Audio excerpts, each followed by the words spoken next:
Joining us now, staff writer at The New Yorker, Susan Glasser, a New York Times reporter, and MSNBC contributor Jeremy Peters.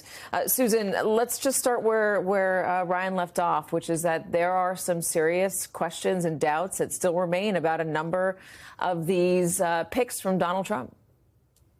Yeah, that's right. I thought, though, the point is well taken that there's almost a swarm effect happening here where there's so many potential controversies and so many of these nominees with issues. It's been hard for the political world to focus on just one of them.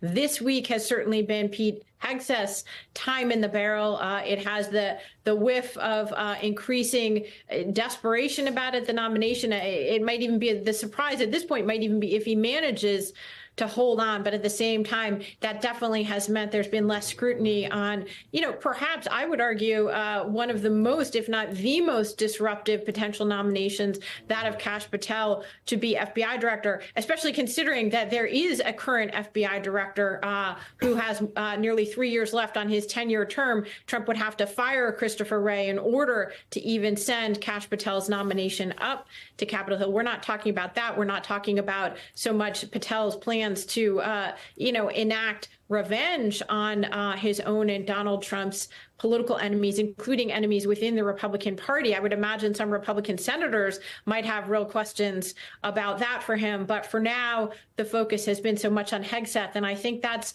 part of the Trump playbook, the sort of the swarm of outrage and controversy that has followed him from the moment he stepped into the political arena. This has been part of the modus operandi of Donald Trump. It's been different, though, and I'm not following Truth Social as closely as I was following Twitter last time around, but Donald Trump is not as loud as he was during the transition in 2016 and early 2017. Remember, we had all those, everyone had to make the pilgrimage to Bedminster and to Trump Tower, and he was always on Twitter, and he was talking a lot or tweeting a lot.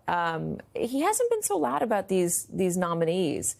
They've been going to Capitol Hill, or they've been just out there, and he's not coming publicly to Pete Hegseth's defense. He's not coming publicly to Kash Patel's defense or Tulsi Gabbard's defense. Why the change? I mean, that is a change in behavior from Donald Trump.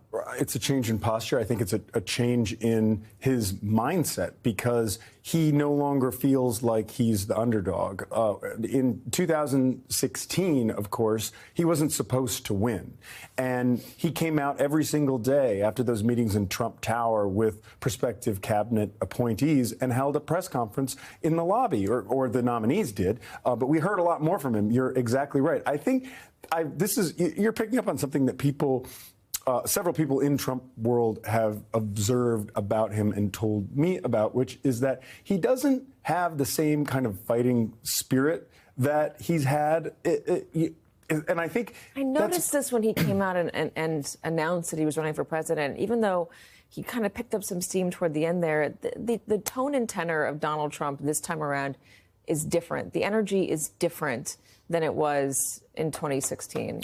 Right. It's kind of ironic because he's older. When he loses or he feels like he's lost, right? Even when he wins, in 2016, he claims then, oh, well, I was cheated out of not winning the popular vote because all these illegal immigrants voted. Then you have 2020, of course, where he claims that he really won when he lost. Now he won unquestionably. There's no doubt about it. He won the popular vote. So I think psychologically that's done something to him. And let's not forget that this is a guy who's also been shot at, right? Yeah. Like he was almost killed. I think there is a change in his demeanor that you're seeing, and he's not the same guy.